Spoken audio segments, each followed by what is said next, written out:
নমস্কাৰ মই কুমুদ দাস আৰু আজি অন্য এটা গুৰুত্বপূৰ্ণ বিষয় লৈ এই পুৱা আপোনালোকৰ সন্মুখত উপস্থিত আছো আপোনালোকক পুৱাৰ সম্ভাষণ জনাইছো আৰু ইতিমধ্যে ৰাজনীতিৰ ধুমুহা আৰম্ভ হৈছে যোগদানৰ ধুমুহা বুলি ক'লেও ভুল কোৱা নহ'ব বিজেপি কংগ্ৰেছ অথবা নৱগঠিত অসম জাতীয় পৰিষদ ৰাইজৰ দল আদি বিভিন্ন দলত এতিয়া যোগদানৰ ধুমুহা চলিছে বিভিন্ন ৰাজনীতিক নেতাই শিবিৰ সলনি কৰাৰ যি তৎপৰতা আৰম্ভ কৰিছে সেই তৎপৰতাৰ মাজত আসলতে লাভান্বিত কোন হ'ব শাসক নে বিৰোধী নতুন দলৰ ভৱিষ্যত কি হ'ব এই সকলো বিষয় আজি পুৱাই আমি এটা আপোনালোকক আভাস দিবলৈ চেষ্টা কৰিম ষ্টুডিঅ'ত অতিথি উপস্থিত থাকিব আমাৰ লগত উপস্থিত আছে কংগ্ৰেছৰ মিডিয়া পেনেলিষ্ট বৰ্ণালী ফুকন স্বাগতম জনাইছো আমাৰ লগত উপস্থিত আছে অসম জাতীয় পৰিষদৰ মুখপাত্ৰ উপেন নাথ স্বাগতম জনাইছো আৰু আমাৰ লগত এই আলোচনাত সংযুক্ত হ'ব বিজেপিৰ মুখপাত্ৰ পবিত্ৰ মাৰ্গেৰিটা মই প্ৰথমে আৰম্ভ কৰিছো উপেন নাথৰ পৰা উপেন নাথ ইতিমধ্যে দেখিবলৈ পোৱা গৈছে যে বিভিন্ন দলত বিশেষকৈ বিজেপিয়ে যোগদানৰ যি ৰাজনীতি সেয়া তুংগত কৰি তুলিছে মন্ত্ৰী প্ৰাক্তন মন্ত্ৰী বিধায়ক বা সাংসদ পৰ্যন্ত বিজেপিমুখী হোৱা দেখা পোৱা গৈছে এই অৱস্থাত বিজেপি যথেষ্ট শক্তিশালী স্থিতিত আছে নৱগঠিত দলসমূহত কিন্তু তেনেকুৱা ধৰণৰ তৎপৰতা পৰিলক্ষিত হোৱা নাই বা যদিও হৈছে তেনেই ক্ষীণ বা সৰু এই ক্ষেত্ৰত আপোনালোক এতিয়া চিন্তিত নেকি যে শাসক পক্ষ অধিক শক্তিশালী হৈ গৈ আছে ধন্যবাদ আপুনি অনুষ্ঠানলৈ নিমন্ত্ৰণ কৰাৰ কাৰণে আৰু আপোনাৰ দৰ্শকসকলক আমি অসম জাতীয় পৰিষদৰ পৰা আকৌ পুনৰবাৰ নমস্কাৰ জনাইছোঁ তে পুৱাতে ইমান সুন্দৰ অনুষ্ঠান আপুনি অনুষ্ঠিত কৰিছে তাৰ কাৰণে ধন্যবাদ আৰু পুৱাতে আমি কিছু পজিটিভ কথা পাতিব লাগিব আপোনাৰ অন্ধ্ৰপ্ৰদেশৰ চিএম জগনমোহন ৰেড্ডি তেখেতো আপোনাৰ এসময়ত কংগ্ৰেছত আছিলে তেখেত কংগ্ৰেছ বাদ দি নিজাকৈ দল খুলিলে আৰু তেখেত is a present chief minister of Andhra Pradesh আজি তেখেতৰ এবছৰ অলমোষ্ট কমপ্লিট হ'ল এবছৰ কমপ্লিট হোৱাৰ সময়ত তেওঁ কি কৰিলে জানিলে মানে এইটো বিগ ব্ৰেকিং নিউজেই হ'ব তেখেতে যিখিনি প্ৰতিশ্ৰুতি দিছিলে যিখিনি প্ৰতিশ্ৰুতি দি চৰকাৰ গঠন কৰিলে জগনমোহন ৰেড্ডি ডাঙৰীয়াই 90% প্ৰতিশ্ৰুতি এবছৰতে পালন কৰিলে তেওঁ প্ৰথম 6 মাহত কি কাম কৰিছিল প্ৰথম 6 মাহতে তেখেতে 4,10,000 আপোনাৰ ডেকা শক্তিক তেখেতে এমপ্লয়মেণ্ট দিছিলে আৰু সেই জগনমোহন ৰেড্ডি আজি দুপে তেখেতে উন্নয়নৰ শিখৰত আগুৱাই গৈছে এতিয়া আমি অসমৰ প্ৰেক্ষাপটলৈ আৰু তাৰ আগতো মই কওঁ কে চন্দ্ৰশেখৰ ৰাও তেলেংগানাৰ যিজন চিফ মিনিষ্টাৰ তেওঁ এসময়ত আপোনাৰ চন্দ্ৰবাবু নাইডুৰ লগত আছিলে তেখেতো সেই দলৰ পৰা ত্যাগ কৰি আজি কে চন্দ্ৰশেখৰ ৰাওৱে আপোনাৰ 13 লাখ নিবনুৱা সংস্থাপন দিছে তেলেংগানাত প্ৰায় আপোনাৰ 1,30 crore 1,30,000 crore তেখেতে আইটি ৰিলেটেড প্ৰডাক্ট এক্সপৰ্ট কৰিছে তেনেকুৱা ধৰণৰ উন্নয়ন কৰিছে তেওঁলোকেও দল বাদ দি আহিছিল এতিয়া অসমৰ প্ৰেক্ষাপটত আহোঁ বহুত আপুনি চাওক লাষ্ট আপুনি ইলেকশ্যনত চাওক 2016 আগত ডক্টৰ হিমন্ত বিশ্ব শৰ্মা ডাঙৰীয়া কংগ্ৰেছ এৰি বিজেপিলৈ গ'ল ভাবিছিলে যে বহুত কিবা কাম কৰিব কিন্তু আমাৰ যিবোৰ জাতীয় প্ৰশ্ন আমাৰ বিদেশী সমস্যা তেওঁলোকে সমাধান কৰিব নোৱাৰিলে আমাৰ যিবোৰ জাতীয় সমস্যা সেই সমস্যা কোনো এটা বিষয়তে তেখেতসকলৰ কোনো ধৰণৰ ইণ্টাৰেষ্ট আমি দেখা নাপালোঁ আজি ধুমুহা বলিছে বুলি আপুনি কৈছে যে চাওক আজি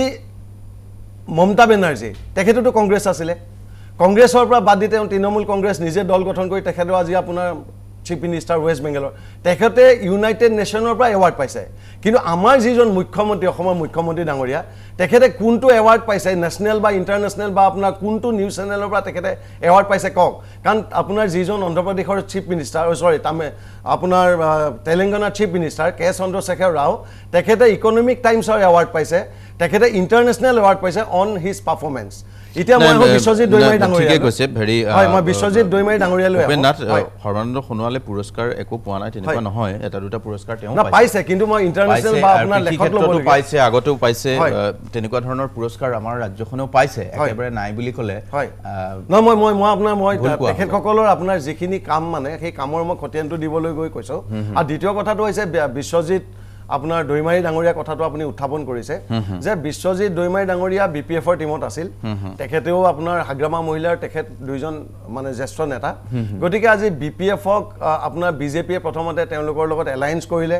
এলায়েন্স কৰাৰ পাছত তেওঁলোকৰ 15 বছৰীয়া যি শাসন সেই শাসন কৰোঁতে তেখেতসকলৰ বিভিন্ন ধৰণৰ আপোনাৰ অপশাসন কৰা বুলি অলৰেডি অপজিশ্যনেও তেওঁলোকৰ কথা কৈছে আৰু ডক্টৰ হিমন্ত বিশ্ব শৰ্মা ডাঙৰীয়াই আপোনাক কৈছে যে বহুত দুৰ্নীতি হৈছে তাৰপিছত বিশ্বজিৎ দৈমাৰী ডাঙৰীয়া আহি আকৌ বিজেপিত জইন কৰিছে মানে আপোনাৰ কি হৈছে যে যিবোৰ শাসকীয় দল আছে এইটো আপুনি চাব যেতিয়া আপোনাৰ শাসনত কোনোবা এটা দল থাকে এইটো এটা স্বাভাৱিক কথা যে অপজিশ্যনৰ মানুহ আহি পেলাই তেওঁলোকৰ মানে মনৰ আশা বা তেওঁলোকৰ যিখিনি ধৰক প্ৰত্যাশা সেইখিনি হয়তো পূৰণ কৰিবৰ কাৰণে ব্যক্তিগতভাৱে তেওঁলোকে জইন কৰে শাসকীয় দলত এতিয়া আমি এটা কথা ক'ব বিচাৰিছোঁ যে আপুনি কৈছে যে আমাৰ দলে তেনেকুৱা ধৰণৰ কাম আমি কিয় কৰা নাই আমি যিহেতু অসম জাতীয় পৰিষদ আমি জাতীয়তাবাদী চিন্তাধাৰাত আমি আগুৱাই আহিছোঁ আমাৰ জাতিটো আজি অস্তিত্বৰ সংকটত আছে আমাৰ জাতিটো আজি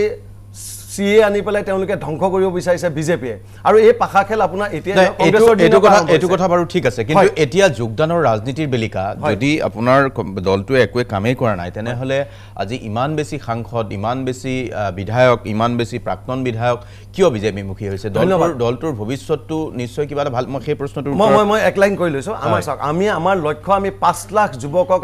আমি লৈ পেলাই আমি ডিচেম্বৰত আমি 5 লাখ ডেকা শক্তিক লৈ আমি আহি আছোঁ লগত আপুনি চাওক যিসকল আপোনাৰ পুৰণা নেতা তেওঁলোক বিজেপি যাব বিজেপিৰ মানুহ কংগ্ৰেছৰ যাব বহুত আপোনাৰ উদাহৰণ আছে মই অলৰেডি ক'লোৱে এক্স চিফ মিনিষ্টাৰ মহাৰাষ্ট্ৰৰ নাৰায়ণ ৰাণীও আপোনাৰ বিজেপিত জইন কৰিছিল কংগ্ৰেছ বাদ দি গতিকে এইবোৰ চলিয়ে থাকিব কিন্তু আচল লিডাৰ কোনজন বা কোনে আপোনাৰ কাম কৰিব সেইটোৰ ওপৰত ডিপেণ্ড কৰে এতিয়া কথাটো হৈছে যে আমাৰ অসম জাতীয় পৰিষদৰ যিহেতু আমাৰ দলৰ কোনো মানে আপোনাৰ কাৰ্যনিৰ্বাহকখন আমাৰ গঠনেই হোৱা নাই আমাৰ দলৰ পূৰ্ণ প্ৰস্তুতিত আমি আগবঢ়া নাই গতিকে আমাৰ এতিয়া আহ্বায়কসকলে আমি কাম কৰি আছোঁ অলৰেডি আমাৰ ধৰক 20খনমান ডিষ্ট্ৰিক্ট কমিটি আমাৰ হৈ গ'ল আৰু অলৰেডি আমাৰ যিটো যুৱ শক্তি আমাৰ সংগঠনৰ কাম পূৰ্ণ পৰ্যায়ত চলি আছে 5 লাখ যুৱ শক্তিক লগত লৈ পেলাই আমি অসমৰ 2021 নিৰ্বাচনত আমি অৱতীৰ্ণ হ'ম আৰু দ্বিতীয় কথাটো হৈছে যে বৰ্তমানৰ অসমৰ মুখ্যমন্ত্ৰী ডাঙৰীয়া সৰ্বানন্দ সোণোৱাল ডাঙৰীয়া কৈ আছে যে টিম আছামৰ তেখেত কেপ্টেইন কিন্তু আমিও আমাৰ এজন কেপ্টেইন লৈ পেলাই আমি 2021ত আমি অৱতীৰ্ণ হ'ম আজি যিসকল কেপ্টেইন বুলি ভাবি আছে তেওঁলোক হয়তো আপোনাৰ ৰিটায়াৰ্ড হৈ যাব 2021ত তেনেকুৱা পৰিকল্পনা আমাৰ হাতত আছে কাৰণ 2021ত যদিও আপুনি কৈছে আমাৰ শক্তিটো ৰাইজে দেখা পোৱা নাই কিন্তু সদায় শক্তি তলে তলে চলে সেই শক্তিখিনি আপোনাৰ 2021ত মহাশক্তিত পৰিণত হৈ 2021 মই বৰ্ণালী ফুকনৰ পৰা লৈছোঁ এটা প্ৰতিক্ৰিয়া বৰ্ণালী এতিয়া দেখা গৈছে বেছিভাগ যিসকল নেতা এতিয়া বিজেপি কিছু সংখ্যক ইতিমধ্যে গৈছে বা আগৰ পুৰণা কথা নকয়ও এতিয়া নতুনকৈ যিসকল যাবলগীয়া বুলি আমি চৰ্চাত পাই আছোঁ তেখেতসকলৰ ভিতৰত কিন্তু 5-6জন কংগ্ৰেছৰ বিধায়ক প্ৰাক্তন মন্ত্ৰী তেনেকুৱা ধৰণৰ নেতা আছে বা জনগোষ্ঠীয় নেতাও আছে এনে ক্ষেত্ৰত কংগ্ৰেছ এতিয়া বিজেপিৰ এই যিটো যোগদানৰ ৰাজনীতি এটা থানবান হোৱাৰ দিশে অগ্ৰসৰ হৈছে বহু হেভিৱেট কংগ্ৰেছ নেতাই ইতিমধ্যেই বিজেপিমুখী হোৱাৰ উমান পোৱা গৈছে কংগ্ৰেছৰ কিন্তু সেই ধৰণৰ তৎপৰতা নাই কংগ্ৰেছত এতিয়া কোৱা হয় যে লবি কেন্দ্ৰিক ৰাজনীতিটো কংগ্ৰেছ বিধ্বস্ত আনপিনে কংগ্ৰেছৰ যিসকলে বেয়া পাইছে সেইসকল কংগ্ৰেছ এৰি বিজেপিমুখী হৈছে এতিয়া দলটো এনেকৈ এতিয়া থানবান হৈ যোৱাৰ দিশে উপক্ৰম হৈছে নেকি চাওক ক'বলৈ গ'লে আজি বিজেপি চৰকাৰখনে 5টা বছৰ উকলিবলৈ হ'ল তেওঁলোকে আজি এমপ্লয়মেণ্টৰ নামত জিৰ' জাতি মাটি ভেটিৰ নাম লৈ যোনজন সৰ্বানন্দ সোণোৱালে আমাৰ ৰাজ্যখনৰ তেওঁ নেতা হৈছিলে মুখ্যমন্ত্ৰী হৈ জাতি মাটি ভেটিৰ তেওঁ শাসক হিচাপে তেওঁ আহিছিলে আজি তেওঁ জাতি মাটি ভেটিৰ একো ৰক্ষা কৰিব নোৱাৰিলে আজি কাৰ নিচিনা ইমান মাৰাত্মক এটা আমাৰ কাৰণে মৰণাস্ত্ৰ এখন আনি দিলে অসমীয়া 5টা ফুল কুমলীয়া ল'ৰা ছোৱালী মৰণাস্ত্ৰ কিন্তু ভালকে কংগ্ৰেছে ব্যৱহাৰ কৰা নাই কংগ্ৰেছৰ মানুহবিলাক গৈ আছে তাকে ক'বলৈ দিয়ক আপুনি ফুল কুমলীয়া 5টা ল'ৰাক তেওঁলোকে হত্যা কৰিলে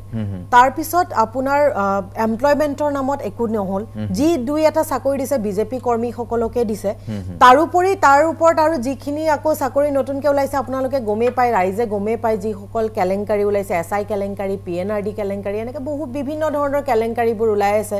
বিভিন্ন স্কিমসমূহত কেলেংকাৰী ওলাই আছে গতিকে সেই কেলেংকাৰীসমূহ ঢাক খুৱাবলৈ কাৰণে আজি বিজেপিয়ে এনেকুৱা জইনিঙৰ আজি চমক দেখুৱাবই লাগিব নহ'লে তেওঁলোকে কি কৰিব আজি ৰাইজে তেওঁলোকৰ আপোনালোক কি চাই পেলাই তেওঁলোকক ভোট দিব তেওঁলোকে এনেও এটা উৎসৱমুখী চৰকাৰ এখন সকলোৱে গমে পায় তেওঁলোকে কামতকৈ বেছি প্ৰচাৰটো বেছিকৈ কৰে তেওঁলোকে কাম কৰে 0 কিন্তু প্ৰচাৰ কৰে 100ত আৰু প্ৰতিবাৰতে উৎসৱমুখৰ যেনেকৈ নামামি পাতি গ'ল আজি সেই নামামি ফেন্সি বজাৰ আজি সন্মুখেদি আজি পাৰ হ'ব নোৱাৰি ইমান বেয়া গোন্ধ তাতে গতিকে সেই নামামি পটাৰ পিছত এটলিষ্ট ইমান লক্ষাধিক ইমান কোটি কোটি টকা খৰচ কৰি নামামি পটাৰ পিছত আজি ব্ৰহ্মপুত্ৰ পাৰটো চাফা হৈ থাকিব লাগিছিল এটলিষ্ট গতিকে সেইটো এটা উৎসৱমুখী চৰকাৰ তেওঁলোকে এইটো একো কাম কৰিব নোৱাৰিলে 5টা বছৰে ঠিক আছে একো কৰিব নোৱাৰিলে কিন্তু তাৰ পিছতো কংগ্ৰেছৰ নেতাকৰ্মী গৈছে কিয় গৈছে সেই প্ৰশ্নটোৰ উত্তৰ ল'ম সৰু এটা বাণিজ্যিক বিৰতি লৈছোঁ বিৰতিৰ পিছত এই উত্তৰ বিচাৰিম পবিত্ৰ মাৰ্ঘেৰিটা আহিছে স্বাগতম জনাইছোঁ বিৰতিৰ পিছত এই উত্তৰ আমি পবিত্ৰ মাৰ্ঘেৰিটাৰ পৰা বিচাৰিম উন্নয়ন শূন্য একো দেখুৱাবলৈ নাই এতিয়া যোগদানৰ ৰাজনীতি লৈ আহি আছে আৰু এটা নতুন বিষয় সৰু এটা বিৰতি লৈছোঁ আপোনালোকে চাই আছে মিড মৰ্ণিং আৰু মিড মৰ্ণিঙত আজি আমি কথা পাতি আছোঁ যোগদানৰ ৰাজনীতিৰ ধুমুহা চলিছে ৰাজ্যত বিজেপি কংগ্ৰেছ সকলো দলতে তৎপৰতা সমানে অব্যাহত আছে কিন্তু তাৰ মাজত দেখা গৈছে যে কংগ্ৰেছৰ বহুকেইজন নেতা এতিয়া চৰ্চিত হৈছে বিজেপিমুখী হোৱাৰ এনে সময়ছোৱাত বিৰতিৰ পূৰ্বে কংগ্ৰেছৰ ফালৰ পৰা কৈছে মিডিয়া পেনেলিষ্ট বৰ্ণালী ফুকনে যে কংগ্ৰেছৰ বিজেপিৰ উন্নয়ন শূন্য দেখুৱাবলৈ একো নাই এতিয়া যোগদানেৰে চমক দিব বিচাৰিছে পবিত্ৰ মাৰ্ঘেৰিটা আহিছে স্বাগতম জনাইছোঁ পবিত্ৰ মাৰ্ঘেৰিটা উন্নয়ন শূন্য ল'ৰা ছোৱালীয়ে চাকৰি পোৱা নাই কংগ্ৰেছে কৈছে আৰু যাৰ কাৰণে এতিয়া আপোনালোকে দেখুৱাবলগীয়া হৈছে এয়া যোগদানৰ চমক সন্মানীয় পেনেলিষ্টগৰাকীয়ে যিখন জিলাৰ পৰা আহিছে তাতে কেইবা 100 কিলোমিটাৰ ৰাস্তা পকী হৈছে অসমত সৰ্বমুঠ এতিয়ালৈকে সম্পূৰ্ণ হৈছে 16,500 কিলোমিটাৰ আৰু তেখেত যিটো সমষ্টিৰ পৰা আহিছে বা যিটো মহকুমাৰ পৰা আহিছে অভিলেখ সংখ্যক তেওঁলোকে যোৱা 60 বছৰ যিখিনি কৰিব নোৱাৰিলে আজি তাৰিখত বিশ্বনাথ জিলা বেলেগ মই বাদ দিলোঁ শদিয়াৰ পৰা ধুবুৰীলৈ তেখেতৰ জিলাতে সৰ্বাধিক পথ পকীকৰণ হৈছে তেখেতৰ জিলাতে গড় অনুপাতে সৰ্বাধিক আমাৰ কৃষিজীৱী শ্ৰমজীৱী যিসকল পৰিয়াল আছে তেওঁলোকৰ তাত প্ৰধানমন্ত্ৰী উজ্জ্বলা আঁচনিৰ গেছ পাইছে আৰু তেওঁলোকৰ সমষ্টিত 15,000 পৰিয়ালে এতিয়া অৰুণোদয় আঁচনিৰ হিতাধিকাৰীৰ তালিকাত সোমাব বাকী মই অসমৰ সামগ্ৰিকভাৱে স্কুল কলেজ বিদ্যালয় মহাবিদ্যালয় হৈছে 52 লাখ ছাত্ৰ ছাত্ৰীয়ে আজি স্কলাৰশ্বিপৰ পৰা বিনামূলীয়া পাঠ্যপুথি এডমিশ্যন পাইছে সেইবিলাক কথা নকলোৱে সামগ্ৰিকভাৱে সেইখিনি বাদ দিও কেৱল তেখেতৰ গৃহ জিলাতে যদি চাওঁ তেখেতে হয়তো তেখেতক এতিয়া সেই 15,000 মানুহে ভাবি আছে যদি চাই আছে যে কি কথা কৈছে কাৰণ কি প্ৰত্যেকটো সমষ্টিতে আমি এতিয়া এনেকুৱা কথা নহয় কংগ্ৰেছ ইউডিএফ বিজেপি বুলি প্ৰত্যেকটো সমষ্টিত সমবিকাশৰ বাবে ইউডিএফৰ সমষ্টিয়ে হওক বা যি সমষ্টি নহওক প্ৰত্যেকটো সমষ্টিতে বাটপথ হৈছে হাজাৰধিক দলং হৈছে যিবিলাক আজি 70 বছৰ পকী হোৱা নাছিল লাচিত চিলাৰ প্ৰতি উৎসৰ্গিত যি প্ৰায় 800খন দলং ইতিমধ্যে হৈ গৈছে পকীকৰণ এইবিলাক হ'ল পৰিকাঠামো জড়িত উন্নয়ন এইখিনি কথা আমি ব্যৱহাৰিকভাৱে আমি দেখা পাওঁ চকুৰে দেখা আৰু চকুৰে নেদেখা শিক্ষা সংস্কৃতিৰ ক্ষেত্ৰত যিখিনি হৈছে আৰু এটা কথা যিদৰে আমি হাজাৰ কষ্ট হওক বা হাজাৰ সংগ্ৰামৰ মাজতো যিদৰে আমি সময়ে সময়ে উদযাপন কৰোঁ কিছু দিৱস ঠিক সেইদৰে এখন চৰকাৰ বা এখন ৰাজ্যই সেই ক্ৰীড়াই হওক বা সাংস্কৃতিক ক্ষেত্ৰতে হওক বাণিজ্য জড়িত কিছু অনুষ্ঠানেই হওক আয়োজন কৰাটো এটা চিৰাচৰিত নিয়ম সেইকাৰণে ইয়াত ফিল্মফেয়াৰ উৎসৱো হ'ব লাগিব নমামিও হ'ব লাগিব আন্তঃৰাষ্ট্ৰীয় চলচ্চিত্ৰ মহোৎসৱ মই পাতিছোঁ সেয়াও হ'ব লাগিব গতিকে এইটো এটা সমান্তৰাল কাম পৰিকাঠামো বা আন্তঃগাঁথনি উন্নয়নৰ সমান্তৰালভাৱে নিজৰ পৰিস্থিতি সাংস্কৃতিক সামাজিক ক্ৰীড়া ইত্যাদি ক্ষেত্ৰত কৰাটো এটাটো চিৰাচৰিত কথা এইটো এতিয়া বেলেগ ইছ্যু নাই কাৰণে তেখেতে স্বাভাৱিকতে নৱমী হওক বা ফিল্মফেয়াৰ হওক বা ফিল্ম ফেষ্টিভেল ক্ৰীড়া উৎসৱ মহোৎসৱবিলাকক কৰাটো স্বাভাৱিক তেওঁ ক'বই সেইটো মই তেওঁ এইটো স্বাধীনতা আছে এতিয়া আহিল দলত গঠন কৰাৰ মানে যোগদান কৰাটোৰ কথা যিটো আপুনি ক'লে দলত যোগদান কৰাটো এটা স্বাভাৱিক প্ৰক্ৰিয়া বিভিন্ন কেইবাটাও কথা থাকে যে মতাদৰ্শৰ বিৰোধ আৰু বহু কষ্টৰ মাজত কেতিয়াবা কিছু কৰ্মী থাকে এতিয়া কংগ্ৰেছ দলটোৰ আমাৰ নীতিৰ লগতহে আমাৰ মূলত তেখেতসকলে এটা পৰিয়ালকেন্দ্ৰিক এটা পৰিয়ালৰ ওচৰত তেওঁলোকে আজীৱন আত্মসমৰ্পণ কৰি আহিছে সেই কথাটোলৈ বহুত তেখেতসকলৰ নতুন প্ৰজন্মৰ তেখেতৰ সমবয়সীয়া বা তেখেতসকলৰ অনুজ বহু মানুহে এতিয়া চটফটাই আছে গোটেই অসমত বা ভাৰতত আৰু গতিকে আৰু নীতিগত আদৰ্শহে আমি বিৰুদ্ধাচৰণ কৰোঁ শদিয়াৰ পৰা ধুবুৰীলৈকে অসম জাতীয় পৰিষদ হওক বা কংগ্ৰেছ দল হওক যিসকল সদস্য আছে প্ৰত্যেকগৰাকী অসমীয়াৰ বা ভাৰত মাতৃৰ সন্তান প্ৰত্যেকগৰাকী ব্যক্তিৰ শ্ৰদ্ধেয় আমাৰ কংগ্ৰেছৰ তেওঁ মণ্ডলৰ হওক বা যুৱ কংগ্ৰেছৰ হওক বা যি নহওক পেৰেণবদীৰ হওক প্ৰত্যেকজন কৰ্মী শদিয়াৰ পৰা ধুবুৰীলৈ যি অনুষ্ঠান চাই আছে প্ৰত্যেকগৰাকী আমাৰ ভাৰতীয় জনতা পাৰ্টীৰ আমাৰ দৃষ্টিত পৰম শ্ৰদ্ধেয় নীতিগতভাৱে তেওঁলোক কিবা পৰিস্থিতিগতভাৱে কিবা কাৰণত আগতে বা এতিয়া তেওঁলোক এইটো দলৰ সদস্য কিন্তু ভৱিষ্যতে আমি প্ৰত্যেকগৰাকী নাগৰিককে আমাৰ দলৰ একজন সদস্য বুলি গণ্য কৰোঁ আৰু তেওঁলোক আহিব ঠিক আছে আমাৰ দললৈ আহিব এটা কথা আপুনি কৈছে যে আহিব পাৰে তাত কোনো বাধা নাই কাইলৈ যিকোনো লোকেই বিজেপিত যোগদান কৰিব পাৰে যিকোনো লোকেই ইচ্ছা কৰিলে কংগ্ৰেছ বা এজেপিত যোগদান কৰিব পাৰে বৰ্ণালী ফুকন এটা কথা তেখেতে স্পষ্টভাৱে কৈছে যে সমষ্টিত কাম হৈছে আপুনি যিটো কৈছে আপোনাৰ জিলাতে কাম হৈছে চৰকাৰে হিতাধিকাৰী আঁচনি দিছে হিতাধিকাৰী আঁচনি বাৰু পাবই সেইটো কথা অধিকাৰ হিচাপে দিছে বা দিব লাগিব যিহেতু নিৰ্বাচিত চৰকাৰ এখন কিন্তু আপোনাৰ জিলাতেই যথেষ্ট পৰিমাণৰ কাম হৈছে আৰু সেই কাম বিজেপিয়ে কৰি দেখুৱাইছে পবিত্ৰ মাৰ্ঘেৰিটা এইটো তথ্য সহকাৰে কৈছে 16,500 কিলোমিটাৰ কাম হৈছে বুলি কৈছে কিন্তু আপোনালোকৰ চৰকাৰৰ দিনত সাংঘাতিক ব্যৰ্থ আছিল হেতু চাওক তেখেত এতিয়া চৰকাৰখনৰ মুখপাত্ৰ হিচাপত তেওঁৰ ওচৰত যথেষ্ট ডাটা আছে আমি ডাটা লৈ নাযাওঁ তেনেকুৱা ডাটা আমাৰ কংগ্ৰেছ চৰকাৰৰ সময়তো মুখপাত্ৰসকলৰ ওচৰত আছিলে আৰু তেওঁ যিহেতু মোৰ গৃহ জিলাখনৰ কথা কৈছে গতিকে মই মোৰ গৃহ জিলাখনৰ কথাই ক'ম তেওঁ যিসকল হিতাধিকাৰীৰ কথা কৈছে আজি মোৰ গৃহ জিলাত মোৰ সমষ্টিতে মোৰ গৃহ সমষ্টিত এজন আপোনাৰ কেবিনেট মিনিষ্টাৰ আছে ৰঞ্জিত দত্ত নামটো আপোনালোকে গমে পাইছে তেখেত থকাৰ পিছতো তেওঁ যে আজি 16,000 কিলোমিটাৰ ৰাস্তাৰ কথা যে ক'লে তেখেত এজন কেবিনেট মন্ত্ৰী থকাৰ পিছতো তেওঁৰ ঘৰৰ সন্মুখৰ ৰাস্তাটোৱে যোনটো হাইৱে লগত সংলগ্ন হৈ আছে ঘৰৰ সন্মুখৰ ৰাস্তাটোৱে অতিপাত বেয়া য'ত নেকি আপোনালোকৰ বিজেপিৰে আপোনাৰ পঞ্চায়ত প্ৰেসিডেন্ট আগৰাকীৰ ওয়াইফে তেখেতৰ ঘৰৰ সন্মুখৰ ৰাস্তাটোত পৰি পেলে একমাহ জিএনআৰসিত এডমিট হৈ থকা ৰেকৰ্ডো আছে আৰু হিমন্ত বিশ্ব শৰ্মা ডাঙৰীয়াই যোৱাৰ পিছত এতিয়া লাহেকৈ অকমান আজিৰ পৰা 2 বছৰ আগত তেওঁ যেতিয়া 1.5-2 বছৰ আগত যেতিয়া তেওঁ গৈছিলে তেতিয়া ইমান ডাঙৰ গাঁতবোৰ ঢাকিবলৈ তাতে বালি মাৰি পেলে ৰাস্তাটো প্লেন কৰা হৈছে গতিকে আপোনালোকৰ ডিপাৰ্টমেন্টৰ আপোনালোকৰ পিডব্লিউডি মিনিষ্টাৰ গৰাকী খুদিলে আপোনালোকে গম পাব বিহালী সমষ্টিত কিমান উন্নয়ন হৈছে লগতে আপুনি অৰুণোদয় আঁচনি কথা কৈছে অৰুণোদয় আঁচনি হল অসমীয়া এগৰাকী নাৰীৰ মুখত এটা মানে প্ৰচণ্ড এটা মানে অপমান কাৰণ 830 টকাত আজি আপোনাৰ ঘৰৰ মহিলাগৰাকীও 830 টকাত আজি য'ত নেকি বজাৰত জুই চাই দাম তাত আপোনাৰ ঘৰৰ মহিলাগৰাকীও 830 টকাত আজি আপোনাৰ ঘৰখন আপুনি পৰিচৰ্যা কৰিব নোৱাৰে 830 টকাত আৰু চাওক ডাঙৰীয়া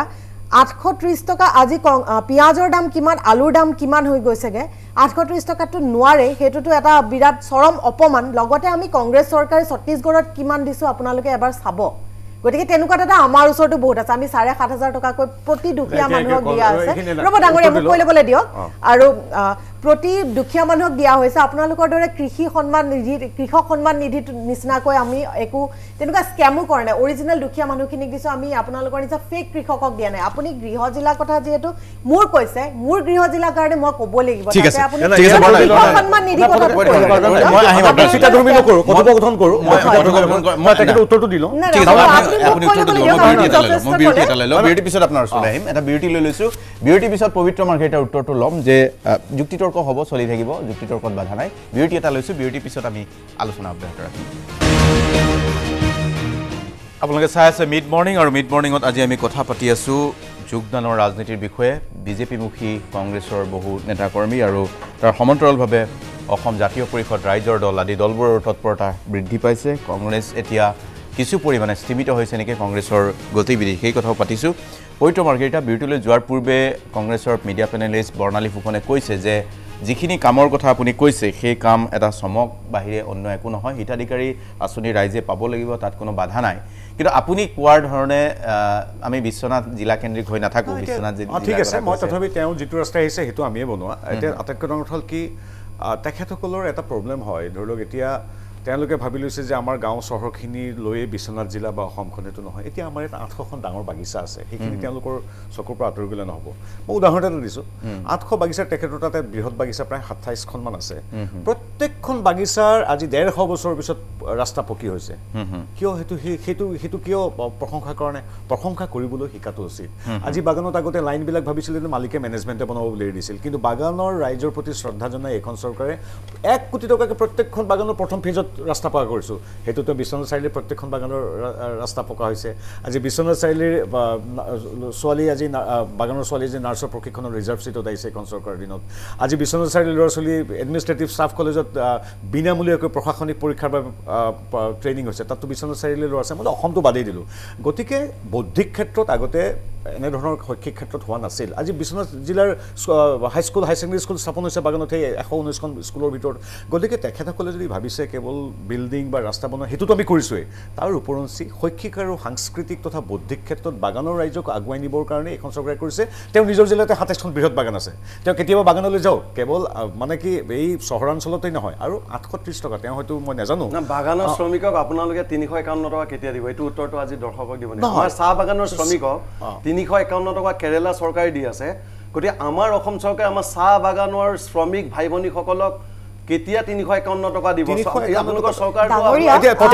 এইটো প্ৰথমে প্ৰশংসা কৰি লওক যে ৰাস্তা হ'ল প্ৰশংসা কৰি লওক আপুনি চাহ বাগানীয়া লোকসকলৰ কথা যে ক'লে আজি নাৰ্ছিঙত এডমিশ্যন পাইছে আজি ৰাতিপুৱাই মই এটা নিউজ পাই আহিছো এইখিনি কথা মানি লওক কথাখিনি অভিযোগটো পিছত কৰিব প্ৰথমে মানি লওক যে হয় মোৰ ভুল হৈছে আপুনি কৈ লওক যে হয় ভুল হৈছে আমাৰ বিশ্বনাথ চাৰিআলি ৰাস্তা পকা হৈছে কৈ লওক সেইকাৰণে আপোনালোকৰ আৰু একেবাৰে খলনি আপুনি ডাঙৰীয়া শুনিটো লওক আপোনালোকৰ এইখিনি হেকানে উত্তৰটো দি লওক। আদৰ্শ আমাৰ লগত বেলেগ উত্তৰটো দি লওক। আপোনালোকে সাম্প্ৰদায়িক ৰাজনীতি কৰে আজি আপুনি ভাগ কৰিছে কি ভাগ কৰিছে আপুনি অসমৰ কথা কওক আপুনি কি ভাগ বিশ্বনাথ জিলাৰ কথা কৈছে চাহ বাগানীয়া সকলৰ কথা কৈছে সমগ্ৰ অসমক লৈ পেলাই চাহ বাগানীয়াক বাদ দি মোৰ অসমীয়া জাতি সত্তা গঠন নহয় আপুনি ভাগ কিয় কৰিছে আপুনি ভাগ কিয় কৰিছে চাহ বাগানীয়া মোৰ অসমীয়া জাতি গঠন নহয় আপুনি কি কথা কৈছে অসমীয়া নহয় নেকি চাহ বাগানীয়া কি কথা কৈছে তেওঁলোক অসমীয়া হয় আপুনি অসমীয়া জাতি সত্তা অসমীয়া বুলি কওক তেওঁলোক অসমীয়া বুলি কওক নহয় you don't underestimate you are just trying to divide between চাহ বাগানীয়া and they are our people so don't try to divide them নহয় না মই ক'ব বিচাৰিছো নহয় আপুনি শুনি লওক চাহ বাগানীয়া কথা আপুনি কৈছে তেওঁলোকো অসমীয়া হয় গতিকে আপুনি এই ভোটৰ ৰাজনীতি কৰিব চাহ বাগানীয়া আৰু অসমীয়া নাই মই আপুনি চাহ বাগানীয়া আৰু অসমীয়া আপুনিও মোক এটা উত্তৰ দিয়ক কংগ্ৰেছৰ 15 বছৰীয়া শাসন আছিল অসমত তৰুণ গগৈ ডাঙৰীয়াৰ মুখ্যমন্ত্ৰী আছিল 15 বছৰ একেৰাহে এই আমাৰ চাহ বাগানৰ ভাই ভনীসকলৰ 351 টকা আপোনালোকৰ দিনত কিয় নিদিলে তাৰ উত্তৰটো আপুনি দিয়ক 2 নম্বৰতে পবিত্ৰ মাৰ্ঘেৰিটা ডাঙৰীয়াক মই ক'ব বিচাৰিছোঁ যে অসমত ৰাস্তা ঘাট বনোৱা স্কুল বনোৱা কলেজ বনোৱা এই কামখিনি সাধাৰণ কাম যিকোনো কালি যদি আপুনি মুখ্যমন্ত্ৰী হয় এইখিনি কামেই কৰিব কিন্তু মোৰ কথাটো হ'ল অসমীয়া জাতিৰ অস্তিত্বৰ সংকটত যি আপোনাৰ সুবুধ বিশ্বাসে আপোনাৰ চিলাপথাৰত অসমীয়া জাতিৰ আত্মা যি আমাৰ শহীদ বেদীত আঘাত আনিছিল তাৰ পিছত আপোনালোকে অসমত সিএ আনি অসমীয়া জাতিটোক আপোনালোকে ত্ৰিপুৰাৰ দৰে কিয় বনাব বিচাৰিছে তাৰ উত্তৰটি দিয়ক অসমীয়া জাতিয়ে বিপ্লৱ দেৱৰ নিচিনা এজন চিফ মিনিষ্টাৰ অসমত নিবিচাৰে অসমীয়া জাতিয়ে বদৰুদ্দিন আজমলকো সিএম নিবিচাৰে কিন্তু আজি আমি ক'ব বিচাৰিছোঁ যে আপোনালোকে সিএ আনি 5 জন কুমলীয়া অসমীয়া ল'ৰাক যে হত্যা কৰিছিলে আজি ছেম ষ্টেফৰ্ড এই মাত্ৰ মোৰ মেছেজ আহিছে ছেম ষ্টেফৰ্ডৰ মা আজি অসুস্থ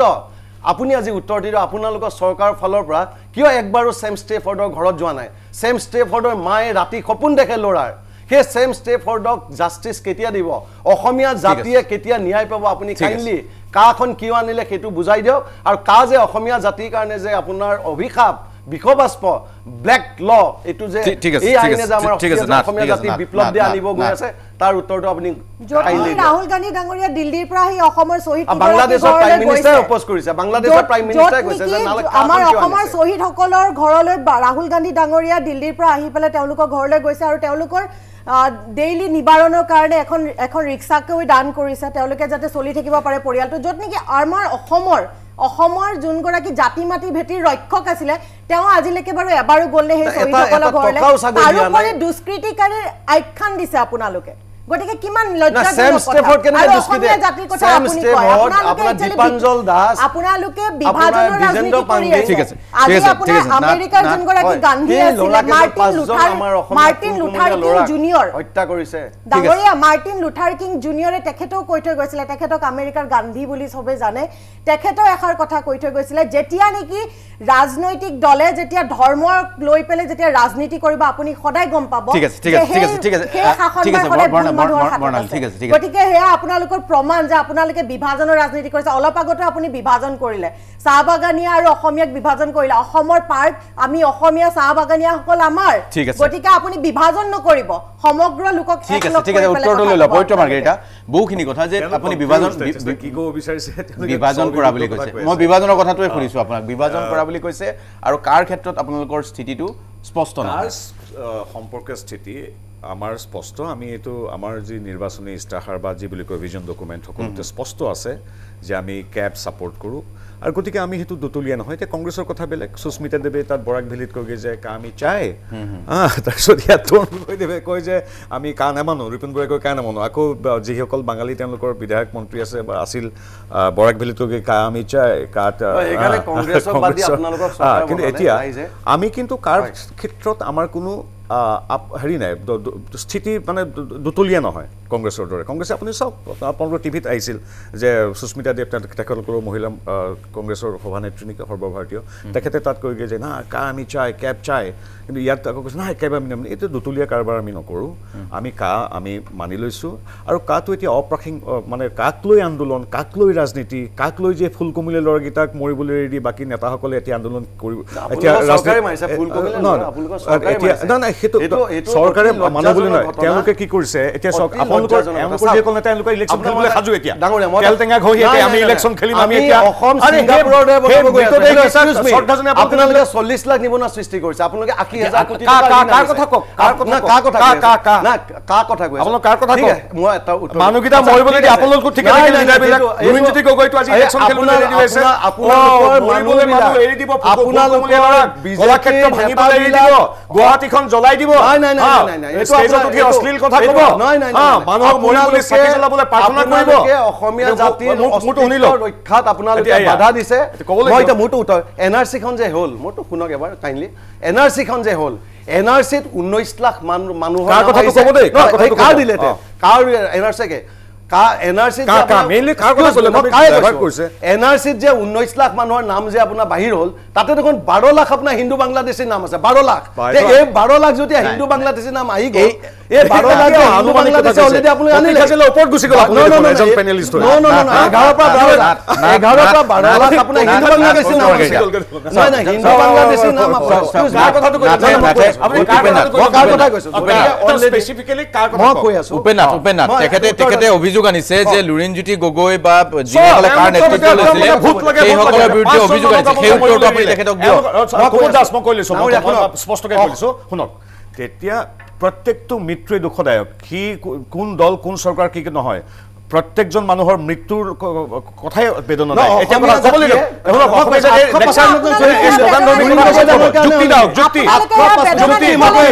Excuse me. আপোনালোকে বিদেশী খেদাৰ কাৰণে যে তেওঁলোকে জীৱন ত্যাগ কৰিলে সেই 855 জন শ্বহীদৰ নামত আপুনি মই এজেপি কোনো কংগ্ৰেছৰ মানে কনফিউজন হৈ যায় কেতিয়াবা কংগ্ৰেছ কেতিয়াও নাহে কংগ্ৰেছ আৰু অসমত চৰকাৰ গঠনে এজেপি চৰকাৰ হ'বলৈ গৈ আছে আজি জগনমোহন ৰেড্ডিয়ে 6 মাহত তেওঁ 4 লাখ এমপ্লয়মেণ্ট দিছে মই ক'বলৈ গৈ আছো নহয় কাৰ লগত উন্নয়নৰ কথা সমসাময়িকভাৱে যাব আপোনালোকে কৈ আছে যে কালৈ আমাৰ দল হৈছে আৰে আজি 35 বছৰ অসমীয়া জাতি সুখিত লাঞ্ছিত মই কৈ আছো আজি লুৰিণজ্যোতি গগৈ ডাঙৰীয়া কথা কৈছে আজি জগদীশ ভূঞা ডাঙৰীয়াই আজি অসমীয়া জাতিৰ অস্তিত্বৰ সংকটত তেখেতে কেবিনেট পৰ্যায়ৰ তেখেতে সেই ক্ষমতা বাদ দি আজি এজেপিৰ তেখেতে আহি পেলাই আপোনাৰ তেখেতে মুখ্য সমন্বয়কৰ দায়িত্ব লৈ তেখেতে অসমীয়া জাতি উদ্ধাৰৰ কাৰণে অসমীয়া জাতি সংকট মোচনৰ কাৰণে তেখেতে দায়িত্ব লৈছে আজি লুৰিণজ্যোতি গগৈ ডাঙৰীয়া তেখেতসকল তেখেত আপোনাৰ আছুৰ যি কাম কৰি আছে সেই কাম অসমীয়া জাতিৰ অস্তিত্বৰ ৰক্ষাৰ কাৰণে তেওঁলোকে কাম কৰি আছে আজি যদি আপুনি ভাবিছে যে কাৰ নাম লৈ পেলাই তেওঁলোক আহিব বিচাৰিছে এইটো সম্পূৰ্ণ মিথ্যা এইটো ভুল কিয় কৈছো আজি অসমত আপোনাৰ আজি অসমত যিখিনি মই কৈ আছো যে তেখেতসকলে যিটো ভাবিছে যে অসমীয়া জাতিৰ আজি প্ৰফুল্ল মহন্ত ডাঙৰীয়া একো কাম নকৰিলে তৰুণ গগৈ ডাঙৰীয়াই নকৰিলে জাতীয় নায়ক সৰ্বানন্দ সোণোৱাল ডাঙৰীয়াই কানি অসমীয়া জাতিক ধ্বংস কৰিব বিচাৰিছে গতে লুৰিণজ্যোতি গগৈ ডাঙৰীয়াহঁতে চিন্তা নকৰি কোনে কৰিব পলাক চাংমাই ডাঙৰীয়া চিন্তা নকৰি কোনে কৰিব জগদীশ ভূঞা ডাঙৰীয়া চিন্তা নকৰি কোনে কৰিব অসমীয়া জাতিক বচাবলৈ লাচিত বৰফুকনে সেইটো নহয় অসমীয়া জাতিক বচাইছিলে আপোনালোকে যদি পবিত্ৰ মাৰ্ঘেৰিটা আপুনি যিটো গুৰুতৰ অভিযোগ আনিছে পবিত্ৰ মাৰ্ঘেৰিটাই কৈছে যে তেওঁলোকক যি 5 গৰাকী শ্বহীদ হ'ল তেওঁলোকক মৃত্যুমুখলৈ ঠেলি দি এতিয়া ৰাজনীতি কৰিব খুজিছে সেই প্ৰশ্নটোৰ উত্তৰ দিয়ক তেওঁলোকৰ একো আজি বাংলাদেশৰ প্ৰধানমন্ত্ৰীয়ে কৈছে এখন বাংলাদেশৰ প্ৰধানমন্ত্ৰীয়ে কৈছে যে সিএ আনা কোনো দৰকাৰ নাই কাৰণ তাত আপোনাৰ ৰিলিজিয়াছ পাৰ্সিকিউশন হোৱা নাই বাংলাদেশত তাত এবাৰ 30,000খন দুৰ্গা পূজা হৈছে আপোনাৰ আজি জো বাইডেনে কৈছে যে কাখনৰ কোনো দৰকাৰ নাই বুলি তাৰ পিছতো আপোনাৰ কাখন আনি অসমীয়া জাতিটোক ধ্বংস কৰিব লৈছে আপোনালোকে কাখন আপুনি বুজি পাই নাই কাখন কি মোক ইমপ্লিমেন্ট কৰক এটা কাখন কি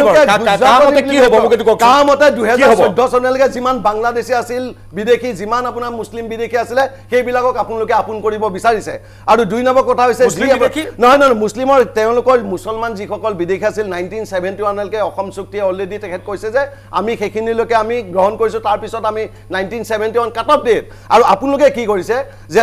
2014 লৈকে হিন্দু বাংলাদেশীখিনিক তেওঁলোকে পাৰ্সিকিউটেড হৈছে বুলি তেওঁলোকে অসমলৈ আনি পেলাই তেওঁলোকক আপোনালোকে নাগৰিক অসমলৈ আনি 14 চনটো 2014 চনলৈকে আপোনালোকে কেনেকৈ কিয় একচেপ্ট ক'ব লাগিব কথাটো কওক এতিয়া মই কৈছো অসম চুক্তি লিখা আছে 1970 পাছত ঠিক আছে আপুনি আপোনালোকে ডাইভাৰ্ট মূল বিষয়টো আমি এটা সৰু বাণিজ্যিক বিৰতি ল'ম 1 মিনিট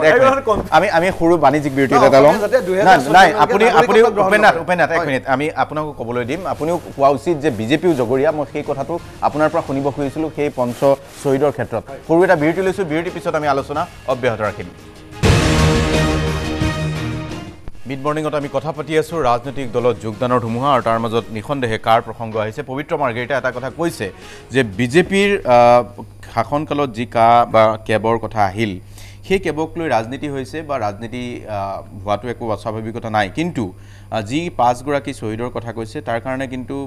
আজি উপেন্দ্ৰনাথে কৈছে আপোনালোক জগৰীয়া হ'বই আপুনি উল্লেখ কৰিছিল যে লুৰিণজ্যোতি গগৈ বা যিসকলে কাৰ বিৰোধী আন্দোলনৰ নেতৃত্ব লৈছিল সেইসকলে এতিয়া ক্ষমতা দখলৰ স্বপ্নত বিভোৰ হৈছে কিন্তু কথাটো ঠিক তেনেকৈ আমি সৰলীকৃত কৰি ল'লে হ'ব জানো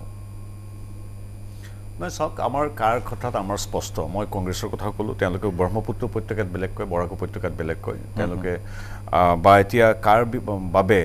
যিকেইটা সংস্থা পোনপটীয়াকৈ সেই সময়ত কেব কাৰ বিৰুদ্ধাচৰণ কৰিছিল তেওঁলোকে এটা ভুল বাৰ্তা দিছিল আপোনালোকৰ সংবাদ মাধ্যমৰ কথা কোৱা নাই কেইবাটাও সংবাদ মাধ্যমে আনকি অসমলৈ 1,90,00,000 মানুহ আহি আছে ট্ৰাকত আহিব ছ'চিয়েল মিডিয়াৰ জৰিয়তে সকলো মিলি এটা ব্যাপক ভুল প্ৰচাৰ চলাইছিল যে 1,90,00,000 মানুহ ট্ৰাকে আহি আছে কেইবা লাখ ট্ৰাকত তেনেধৰণৰ কথা কৰি সহজ কিছুমান মানুহক উত্তেজিতও কৰি তোলা হৈছিল আৰু এতিয়া তেখেতে নিজে স্বীকাৰ কৰিছে যে 2014 চনলৈ যিখিনি মানুহ আছে তেওঁলোকে এপ্লাই কৰিব পাৰিব আগতে সেইটো আছিল কি অনন্তকাললৈ কোনো ধৰণৰ চনৰ এটা শেষ সীমা নাছিল কাৰণ এইখন নতুনকৈ আৱিষ্কৃত এখন আইন নহয় এইখন ইতিমধ্যে চলি থকা এখন আইনৰ সংশোধনীয়ে সকলো সেই কথাটো জানে তেখেতসকলে মোতকৈ বেছি জানে এতিয়া কথা হ'ল সেই আইনখনত এইখিনি চৰ্বিত সৰ্বন হ'ব বহু হাজাৰবাৰ কৰিব ৰ'ব এতিয়া এয়া এইটো চাওক তেখেতে এবাৰ কৈছে যে আপোনালোকে কথাবিলাক কেনেকুৱা আপোনালোকে বিদেশী আনিব বিচাৰিছে আপোনালোকে বিদেশী অলৰেডি আনাৰ পক্ষপাতিত্বত আছে ক'বলৈ দিয়ক দাদা বুজাবলৈ দিয়ক তেখেতে কৈ আছে যে এফালৰ পৰা কৈ আছে বা কংগ্ৰেছে জানে আপোনালোকে 855 জন অসমীয়া শ্বহীদৰ তেজৰ লগত আপোনালোকে হোলী খেলিছে এইটো কোনে কৰিছিল 855 কোনে মাৰিছিল এইটো ভাল কথা দিছে 855 জন শ্বহীদ কোনে মাৰিছিল এই উত্তৰটো দি দিয়ক তাকে কংগ্ৰেছৰ মুখপাত্ৰই মোক এটা উত্তৰ দিয়ক অসমৰ 855 কোনে মাৰিলে এইটো কৈ দিয়ক অসমীয়া যিখন চুক্তি হৈছিল এখন কংগ্ৰেছৰ দিনতে অসমীয়া চুক্তি হৈছিল অসম চুক্তিখন কিন্তু সেইখন ভাইলেট কোনে মাৰিছিল আপোনালোকে ভাইলেট কৰিছে না ভাইলেট সব মানি ললো সব মানি ললো শ্বহীদৰ তেজৰ লগতে আপোনালোকে ৰাঙলী নেখেলিব এতিয়া অলৰেডি শ্বহীদ তেওঁলোকে অসম চুক্তিখন তেওঁলোকে আনি ল'লে 855 জন শ্বহীদে আনিলে কোনে মাৰিলে বাদ দিয়ক আপোনালোকে কোনে দিলে অসম চুক্তিখন কোনে কৰি আনিলে কংগ্ৰেছটো কৈ দিয়ক মোৰ টকছ ওভাৰ অসম চুক্তিখনৰ লগত আপোনালোকে তেজৰ হোলী নেখেলিব আৰু নতুনকে আকৌ আপোনালোকে আৰু 5 জন আকৌ নতুনকে 5 জনক আপোনালোকে মাৰিলে আকৌ আৰু কিমান জন শ্বহীদ বনাব আপোনালোকে আৰু কিমান জন শ্বহীদ বনাব আপোনালোকে আৰু কেইজনৰ তেজেদি আপোনালোকে হোলী খেলিব আৰু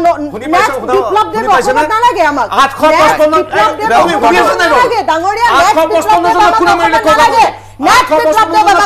নালাগে কি কথা কথা আহিছে আপোনালোকে ত্ৰিপুৰা টানি পেলাই বাংলাদেশী চিএম পাতিছে আপোনালোকে আজি অসমত আপোনালোকে বাংলাদেশী চিএম পাতিবলৈ ওলাইছে আপোনালোকে অসমত বাংলাদেশী চিএম পাতিবলৈ ওলাইছে অসমীয়া তেজৰ লগত নামনি নেখেলিব আপোনালোকে অসমীয়া তেজৰ লগত হোলী খেলা বন্ধ কৰক অসমীয়া তেজৰ লগত হোলী খেলা বন্ধ কৰক বাংলাদেশী আমি চিএম ইয়াতে মানি নলওঁ গতিকে আপুনি এইবোৰ কথা নকবই আপোনালোকে ঠিক আছে ঠিক আছে এতিয়া শান্ত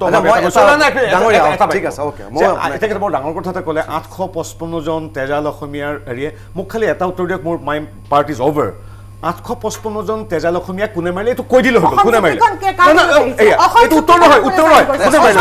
কোনে মাৰিলে ঠিক আছে 855 জন শ্বহীদ মাৰি কংগ্ৰেছে কথা কৈছে লজ্জাজনক আপোনালোকে জন্ম হোৱা নাই তেতিয়া 855 জনক এই কংগ্ৰেছে গুলিয়াই মাৰিছিল ৰাজনৈতিক হত্যা কৰিছে লজ্জাজনক কথা আপোনালোকে শ্বহীদ কথা কয় বাংলাদেশী আনি পেলাই চিএম পাতিবলৈ কংগ্ৰেছে গুলিয়াইছিল হিতেশ্বৰ শইকীয়া দিলে আৰু তেওঁলোকে এতিয়া শহীদ কৰিছে আপোনালোকৰ বাংলাদেশী নেতৃত্ব ঠিক আছে আমি কনভেনচন আপোনাৰ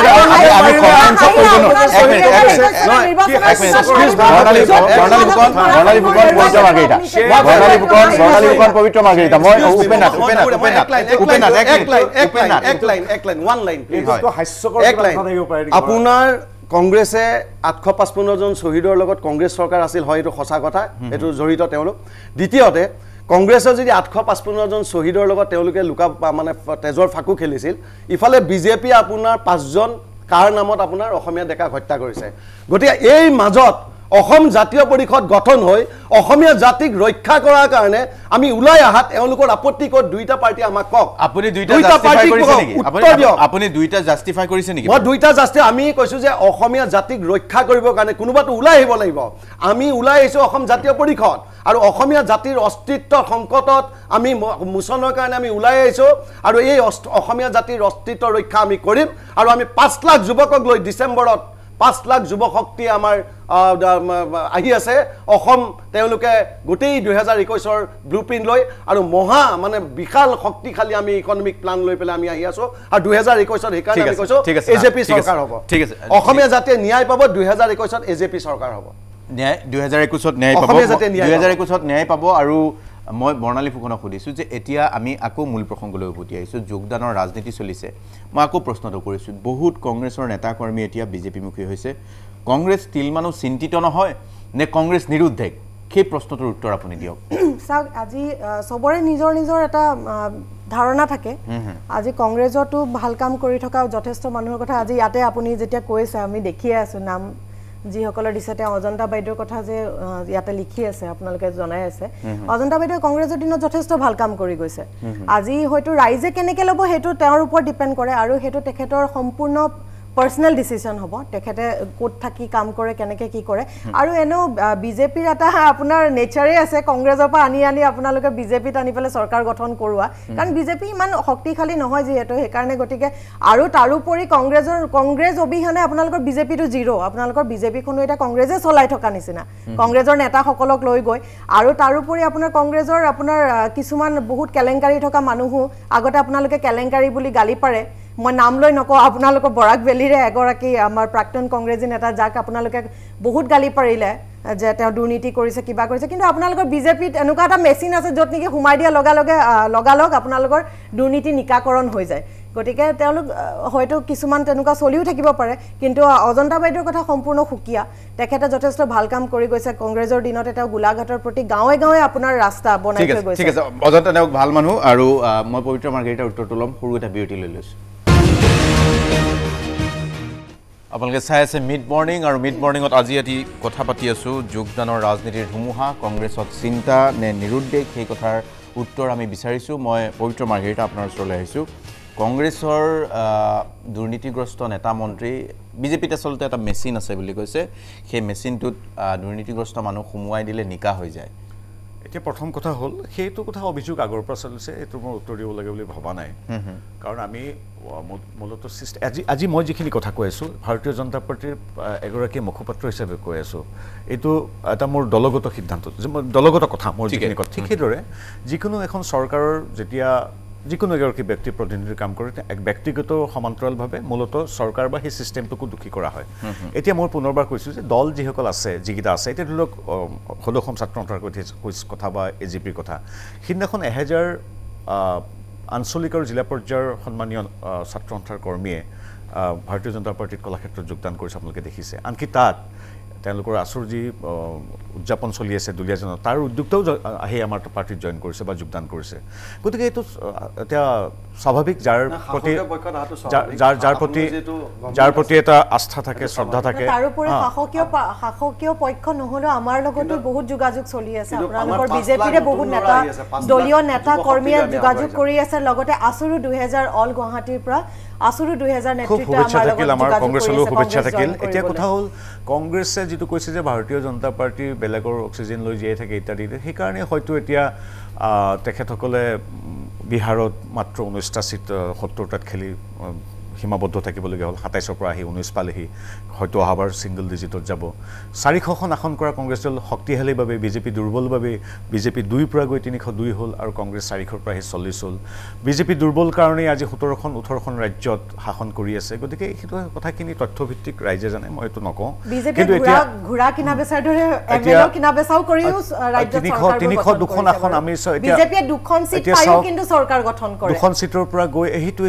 দুখন সিটৰ পৰা গৈ 302খন হৈছেগে যদি দুৰ্বল হলহেতেন হয় নে নহয় এটা তথ্যভিত্তিক কথা কংগ্ৰেছ দলটোৱে কিন্তু আইডিওলজিৰ লগত কম্প্ৰমাইজ নকৰে আমি আইডিওলজিৰ লগত কম্প্ৰমাইজ নকৰো এতিয়া মূল কথা হ'ল কংগ্ৰেছৰ যিসকল শ্ৰদ্ধেয় আছে কৰ্মী আছে সদিয়াৰ পৰা ধুবুৰীলৈকে আজি মণ্ডলত আছে তেওঁলোকৰ ব্লক কংগ্ৰেছত আছে এই মানুহখিনি পুনৰবাৰ কৈছোঁ এই মানুহখিনিৰ লগত আমাৰ নীতিগতভাৱে তেওঁলোকৰ দলৰ নীতিটোক আমি বিৰুদ্ধাচৰণ কৰোঁ এটা গান্ধী পৰিয়ালৰ ওচৰত তেওঁলোক শৰণাপন্ন যিটো হয় সেইটো সংস্কৃতি ভাৰতীয় সংস্কৃতি নহয় বুলি আমি কওঁ তেওঁলোক আমাৰ তালৈ আহক এজিপিৰ পৰা হওক কংগ্ৰেছৰ পৰা হওক বিপিএফৰ পৰা সকলো মানুহক লৈ আমি আপোনাৰ মহাত্মা গান্ধী কিন্তু নাথুৰাম গডছে হত্যা কৰিছিলে আপুনি গান্ধীৰ নাম ল'লেতো মহাত্মা গান্ধীক নাথুৰাম গডছে হত্যা কৰিছিল আৰু নাথুৰাম গডছে আৰএছএছৰ সদস্য আছিল বুলি তেখেতৰ যিজন দাদা তেখেতে আপোনাৰ কৈ গৈছে ককাইকে কৈ গৈছে যে নাথুৰাম গডছে আৰএছএছত আছিলে গতি আৰএছএছৰ মানুহে আপোনাৰ মহাত্মা গান্ধী যিজন আমাৰ জাতিৰ পিতা যিয়ে আপোনাৰ ভাৰতবৰ্ষ স্বাধীন কৰা মহাত্মা গান্ধী নাথুৰাম গডছে হত্যা কৰিছিল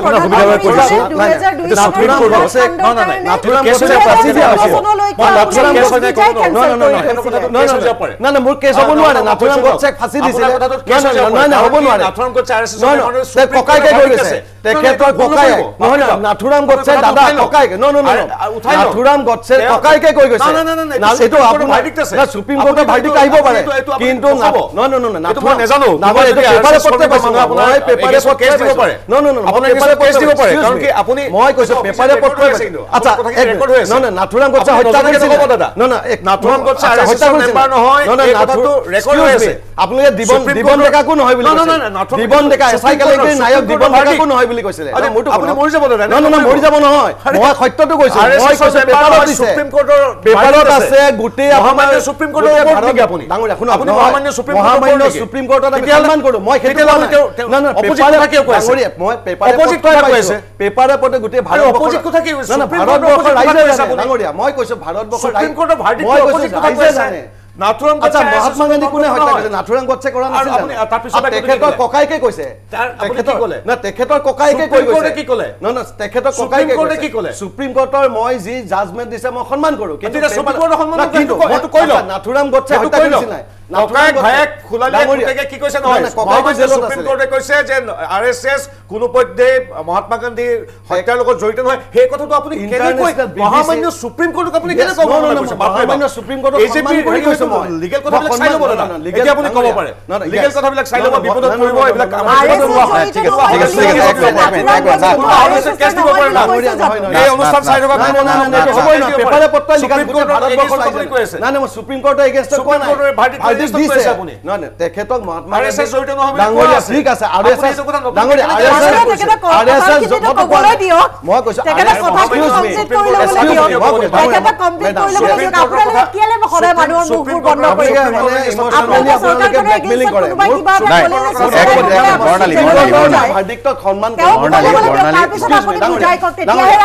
এক লাইন ক'ব দিয়ক সুপ্ৰিম কোৰ্টৰ ভাৰ্ডিক্টত মই সন্মান কৰো কিন্তু যেটো পেপাৰে পত্ৰই গোটেই ভাৰতবৰ্ষৰ ৰাইজে জানে যে নাথুৰাম গডছে মহাত্মা গান্ধী হত্যা কৰিছিল নাই গতিকে তেখেতৰ যেটো হত্যাৰ লগত জড়িত এইবিলাক পেপাৰে পত্ৰই গোটেই আপোনাৰ উইকিপিডিয়াৰ পৰা আমাক গোটেই বস্তু নিজে লিখিব পাৰে নোৱাৰি মইতো কৈ আছো গতিকে নহয় নাথুৰাম গডছে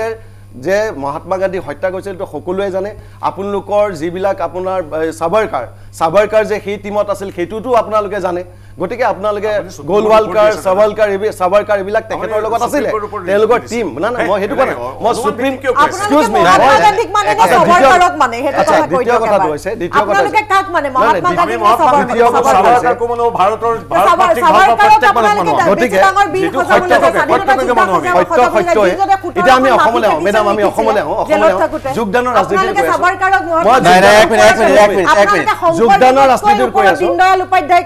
যোগদানৰ ধৰণৰ ৰাজনীতি কৰি আছো কংগ্ৰেছৰ মানুহ বিজেপিত যায় বিজেপিৰ মানুহ কংগ্ৰেছত আহে এখন ফুলনি মানে বাগিচা মানে ফুলনি চলিয়ে থাকে কিন্তু ইয়াৰ মেইন কথাটো হৈছে যে অসমৰ আমাৰ জাতীয় সমস্যাটো না কংগ্ৰেছে সমাধান কৰিছে না বিজেপিয়ে কৰিছে মই কৈ ল'ব দিয়ক না অসমৰ জাতীয় সমস্যা আমাৰ বিদেশী সমস্যা আমাৰ প্ৰধান হেতুৰ কাৰণে 4টা দশক জুৰি আমি অসমৰ ৰাইজে আন্দোলন কৰি আছে অসমৰ ৰাইজে তাত যুঁজি আছে তাৰ ন্যায় পোৱা নাই 2 নম্বৰতে আমাৰ নিবনুৱা সমস্যা আজি 38 লাখ নিবনুৱা হ'ল তেখেতসকলৰ চৰকাৰ বনাওঁতে 23 লাখৰ সংস্থাপন দিম বুলি কৈছিল 23 লাখৰ সংস্থাপন দিলে এতিয়া 38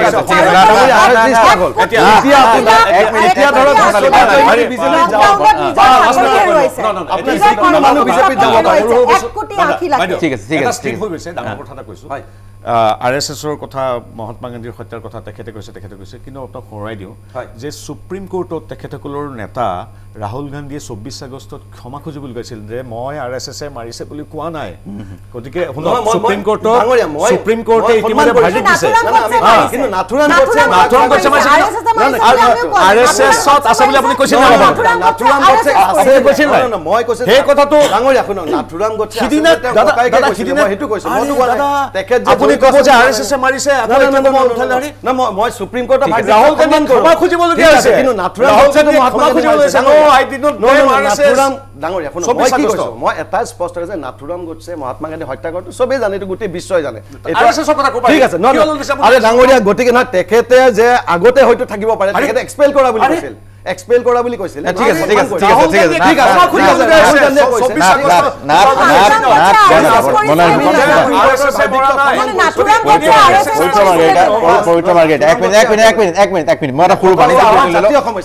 আমি আলোচনা অব্যাহত ৰাখিম পবিত্ৰ মাৰ্ঘেৰিটা বৰ্ণালী ফুকন ঠিক আছে ঠিক আছে সকলো আহক আমি স্বাগতম জনাইছো তেওঁ বিজেপিলৈ আহিব আপুনি আপোনাৰ লিডাৰ আহিব আপোনালোক সব আহিব বিজেপিলৈ স্বাগতম জনাইছো বিজেপিৰ ভাল দল most welcome to BJP most welcome to BJP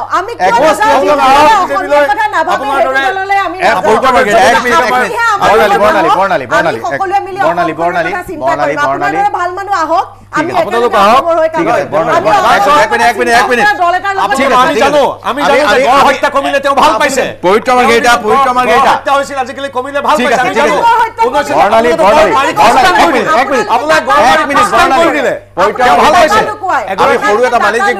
বিৰতিৰ পিছত এই আলোচনা অব্যাহত ৰাখিম কোন কান দললৈ যায় পবিত্ৰ মাৰ্ঘেৰিটা বিজেপিৰ পৰা কংগ্ৰেছ যায় নে বৰ্ণালী কংগ্ৰেছৰ পৰা বিজেপিলৈ যায় বিৰতিৰ পিছত আমি আজি সিদ্ধান্ত ল'ম বিৰতিৰ পিছতে সিদ্ধান্ত ল'ম আপোনালোকে চাই আছে মিড মৰ্ণিং আৰু কথা পাতি আছোঁ ৰাজনৈতিক দলত যোগদানৰ ধুমুহাৰ বিষয়ে বৰ্ণালী ফুকন বিৰতিলৈ যোৱাৰ পূৰ্বে পবিত্ৰ মাৰ্ঘেৰিটাই ক'লে আপুনিও বিজেপিলৈ আহক কংগ্ৰেছত এতিয়া তেনেকুৱা ধৰণৰ কথা এটা কৈছে দুবন্ত নাও বুলি কৈছে কি তেনেকুৱা ধৰণৰ কিবা আলাপ আলোচনা এই অনুষ্ঠানতে হৈছে নেকি বা এই অনুষ্ঠানৰ মাজত হ'ব নেকি ধন্যবাদ মাৰ্ঘেৰিটা ডাঙৰীয়া যে মোক আহ্বান জনাইছে একচুৱেলি তেওঁলোকে যিহেতু গমেই পায় ৰাইজে যে কংগ্ৰেছ অবিহনে বিজেপি শূন্য গতিকে সেইকাৰণে মোক মাতিছে কিন্তু আই এম চ' চৰি মই এইটো দলত এটলিষ্ট মোৰ নীতি আদৰ্শৰ লগত মই কম্প্ৰমাইজ নকৰাকৈ মই মোৰ নিজৰ দলটোতে মই থাকি অতি সুখী কাম কৰি কাৰণ যিটো দলে সদায় এগৰাকী নাৰীক কেতিয়া মৰ্যাদা দিব আপোনালোকে জনাই নাই এগৰাকী নাৰীক মৰ্যাদা দিয়া হ'লে আপোনালোকৰ এগৰাকী কেবিনেট মন্ত্ৰী এগৰাকীও নাৰী এগৰাকী নাই গতিকে আমাৰ দিনত অজন্তা নেওগ বাইদেউ আছিলে আকৌ যথেষ্ট ডাঙৰ ডক্টৰ এটাত আছিলে আৰু গতিকে তেনেকুৱা যিখন চৰকাৰে যিটো পাৰ্টিয়ে নাৰীক সুৰক্ষা দিব পৰা নাই বেটি বচাও বেটি পঢ়াও নামত বহুত গান গালে কিন্তু তাৰ অৰ্থত আজি নাৰী কেলেংকাৰী অসম 1 নম্বৰত আছেগে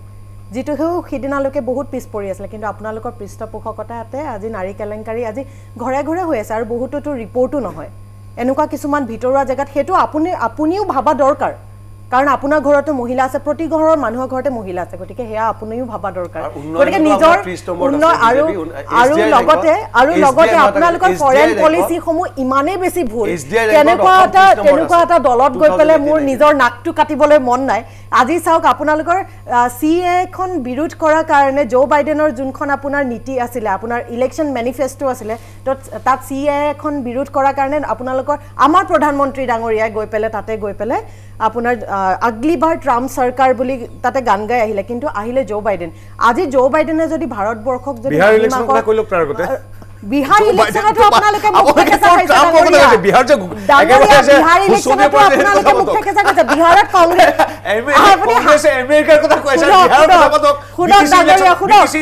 বিহাৰ ইলেকশ্যনৰ কথা শুনি লওক আপুনি যদি প্ৰশ্ন উঠিছে শুনিবলৈ কেলে আপোনাৰ সেইটো কথা বিহাৰত কেনেকে শূন্য বিহাৰত কংগ্ৰেছৰ এনে ভেটি আগৰ পৰা দুৰ্বলেই আছিলে আমি চেষ্টা কৰিছো কৰিব কাৰণে আৰু বিহাৰ আমি সম্পূৰ্ণকে এলায়েন্স আপোনালোকে যদি 30টা দল লৈ পেলাই চেন্ট্ৰেলত চৰকাৰ গঠন কৰিব পৰা আমি বিহাৰত এলায়েন্স খেলা দেখি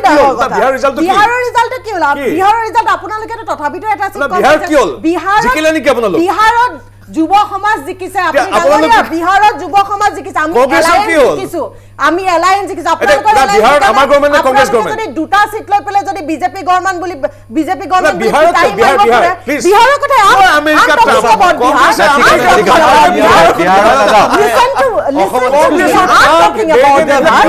আপুনি শুনিবলৈ ধৈৰ্য নাই এখন হঠাহকে নাই আপুনি আৰু কি ডাঙৰ কথা কয় আপোনালোকে গছত গৰু উঠা কথাবোৰ বন্ধ কৰা আপুনি মোৰ কথাটো শুনিলে বিহাৰত আমি এলায়েন্স কৰিছো আৰু বিহাৰত যুৱ সমাজে আপোনালোকক মুখ থেকেচা দিছে আজি তেজস্বী যাদৱে সিংগল হ্যান্ডেড আপোনালোকে অকলে বিহাৰত 122 খন সিট পাইছে আপুনি লাভ কৰক এলায়েন্স জিকিছে কংগ্ৰেছ এলায়েন্স নেকি তাতে এলায়েন্স আপোনালোকে 122 খন সিট আগতে তাৰপিছত ক'লে হয় ইমান বিহাৰ কোন জিকিলে এইবোৰ বাদ দিয়ক বিহাৰ কোন জিকিলে বাদ দিয়ক আপুনি তাকে 122 খন সিট কেনেকে আনিলে নেকি আপুনি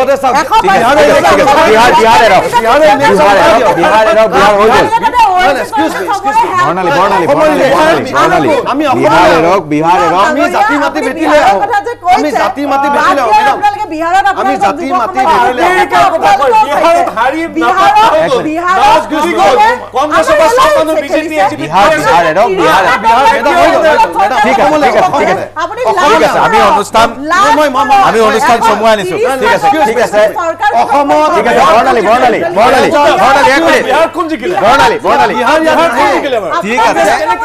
অভিনন্দন অসমলৈ অসমলৈ প্লিজ ব্যাক টু দা বিহাৰে 39 মাই ডিয়াৰ ঠিক আছে দাতা বৰ্ণালী হৈ যাব এটা কংগ্ৰেছ এলায়েন্স পাইছিলে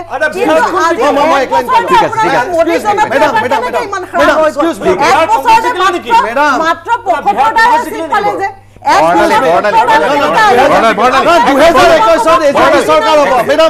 কংগ্ৰেছ বিজেপি চৰকাৰ কংগ্ৰেছ 2021 মিনিংলেছ কথা কোনে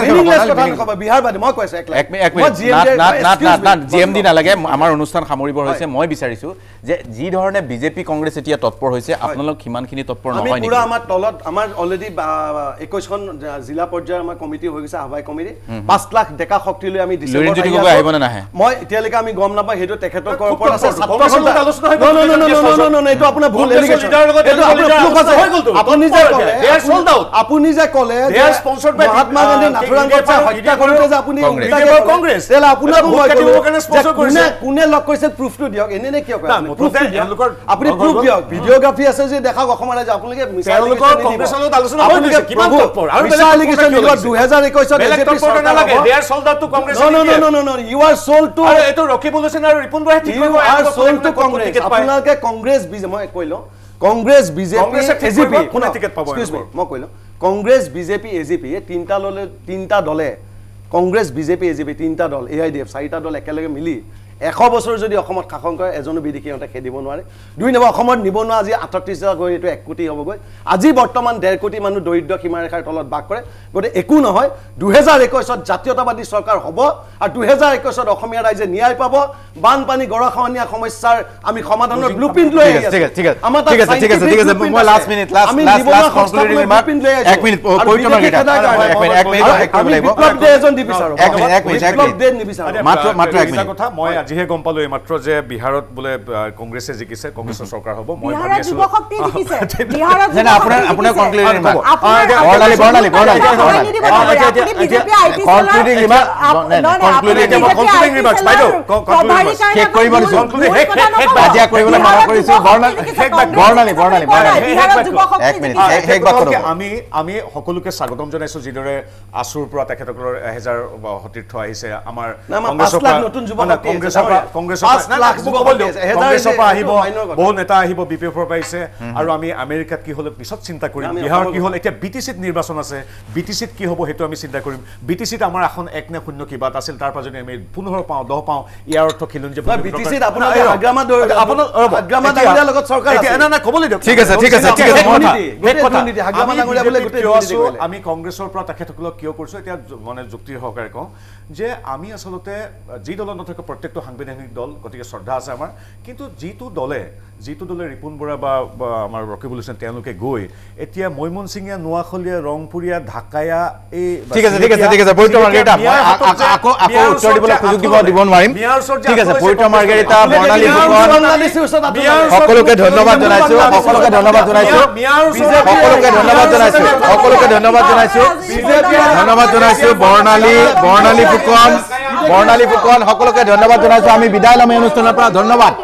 আমি বিদায় ল'ম এই অনুষ্ঠানৰ পৰা। বৰ্ণালী, ধন্যবাদ। আমি বিদায় ল'ম এই অনুষ্ঠানৰ পৰা। কিন্তু আজি ৰাষ্ট্ৰীয় প্ৰেছ দিৱস, সকলো সাংবাদিক বন্ধু, অনুজ, অগ্ৰজ সকলোকে শুভেচ্ছা জনাই আজিলৈ বিদায় লৈছোঁ। ৰাজনীতি অব্যাহত থাকিব, চাই থাকিব DY 365। আপোনালোকৰ প্ৰতিটো বাতৰি আমি গুৰুত্ব সহকাৰে নিওঁ। খন্তেক পিছতে আহি আছে ব্ৰেকিং নিউজ।